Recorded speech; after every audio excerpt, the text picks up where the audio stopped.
Terpujilah Kristus Tuhan, Raja mulia dan kekal.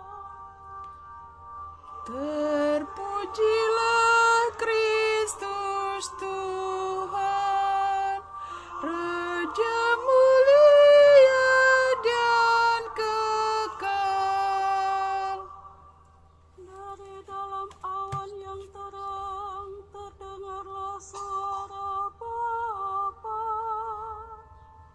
Inilah anak yang kukasihi, dengarkanlah dia.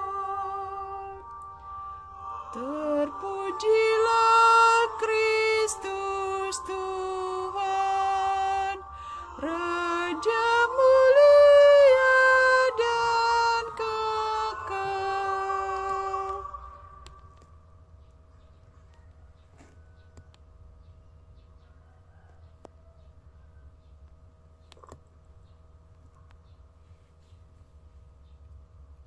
Tuhan bersamamu.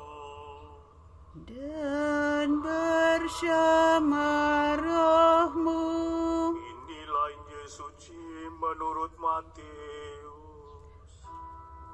Dimuliakanlah Tuhan. Sekali peristiwa, Yesus membawa Petrus, Yakobus dan Yohanes saudaranya. Ia naik ke sebuah gunung yang tinggi bersama-sama mereka. Di situ mereka sendirian saja. Lalu Yesus berubah rupa di depan mata mereka. Wajahnya bercahaya seperti matahari, dan pakaiannya menjadi putih berkilau seperti cahaya. Lalu tampaklah kepada mereka Musa dan Elia sedang berbicara dengan Yesus. Kata Petrus kepada Yesus, "Tuhan, alangkah baiknya kita berada di tempat ini. Jika Engkau mau, biarlah aku dirikan di sini 3 kemah, 1 untuk Engkau, 1 untuk Musa, dan 1 untuk Elia." Sementara Petrus berkata demikian, tiba-tiba turunlah awan yang terang menaungi mereka, dan dari dalam awan itu terdengar suara yang berkata, "Inilah putraku yang terkasih, kepadanyalah aku berkenan, dengarkanlah dia." Mendengar itu tersungkurlah murid-murid Yesus, dan mereka sangat ketakutan. Lalu Yesus datang kepada mereka dan menyentuh mereka sambil berkata, "Berdirilah, janganlah takut." Ketika mengangkat kepala, mereka tidak melihat seorang pun kecuali Yesus seorang diri. Pada waktu mereka turun dari gunung itu, Yesus berpesan kepada mereka, "Janganlah kamu ceritakan penglihatan itu kepada siapapun, sebelum Putra Manusia dibangkitkan dari antara orang mati." Demikianlah sabda Tuhan. Terpujilah Kristus.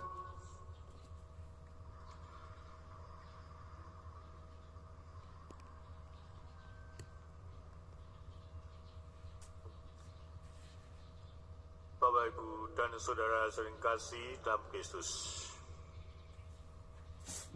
Ada sebuah kisah, ada seorang pertapa yang sudah lanjut usia. Dia sangat saleh sekali. Setiap hari dia selalu berdoa agar diberi kesempatan untuk melihat Yesus di dalam hidupnya itu. Namun sudah bertahun-tahun dia berdoa, dia tidak pernah mengalaminya. Hal ini membuat dia semakin frustrasi, bahkan putus asa. Kapan saya bisa berjumpa dengan Yesus?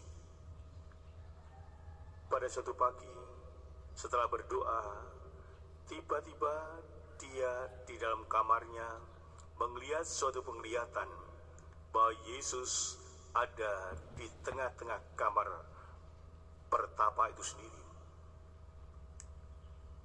Dia kaget, dia senang. Tapi sekaligus juga ketika belum begitu lama bisa menatap wajah Yesus itu, tiba-tiba lonceng biara berbunyi. Lonceng berbunyi berarti tanda bahwa pertapa harus memberi makanan kepada orang-orang miskin yang ada di depan pintu, dan itu dilakukannya setiap hari.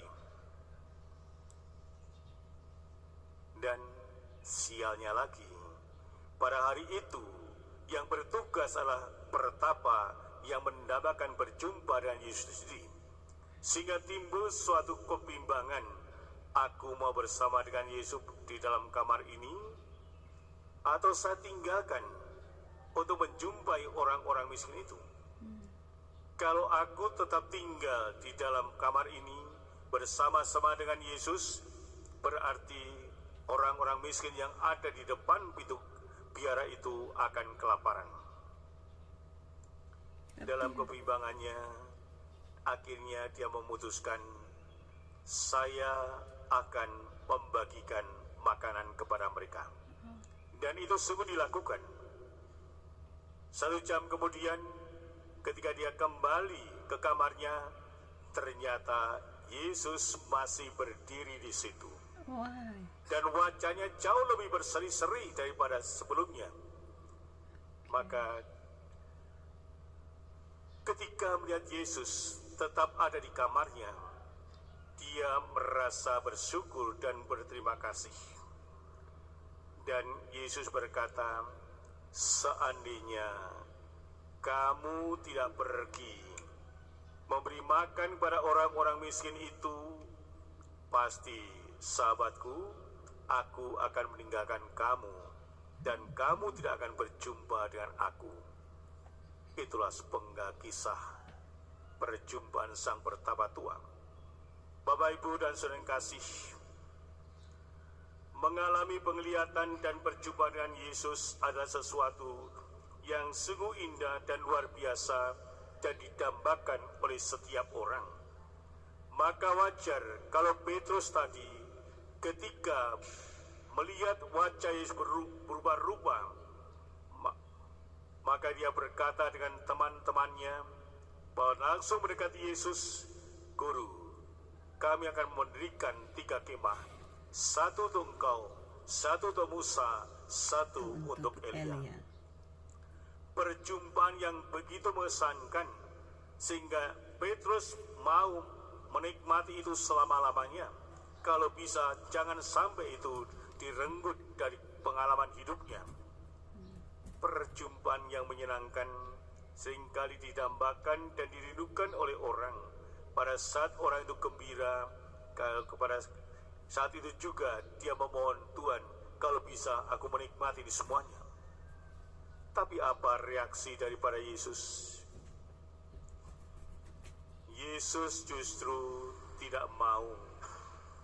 Mereka menikmati kemuliaannya itu di puncak Gunung Tabor dan tidak mau turun dari gunung itu.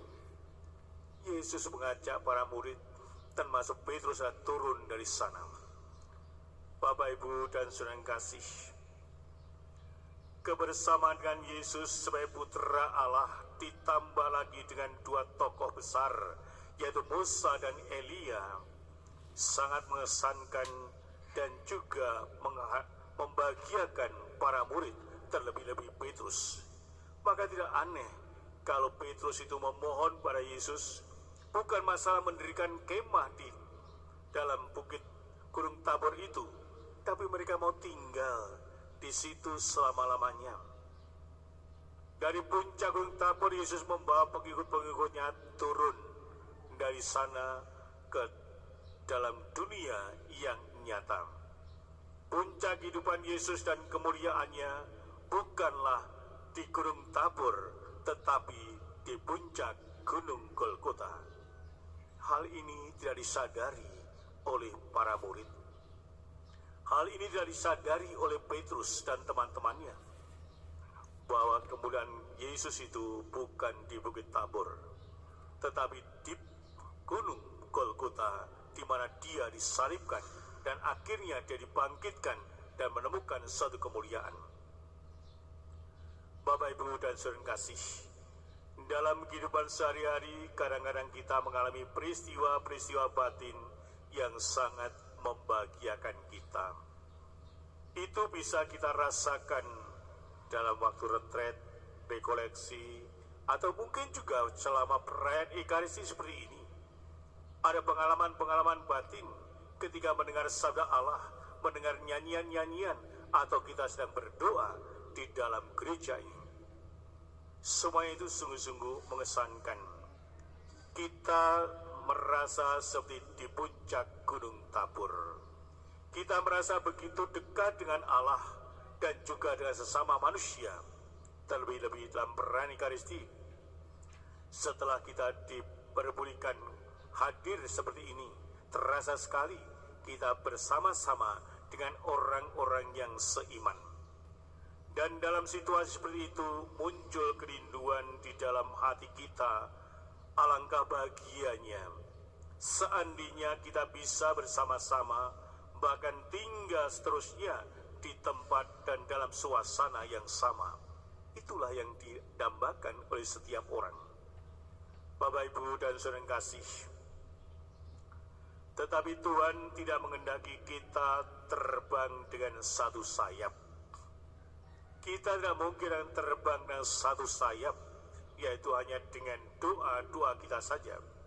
Kita boleh mengalami indahnya kebersamaan dengan Tuhan, tetapi juga kita tidak boleh lupa untuk kembali ke dunia yang nyata.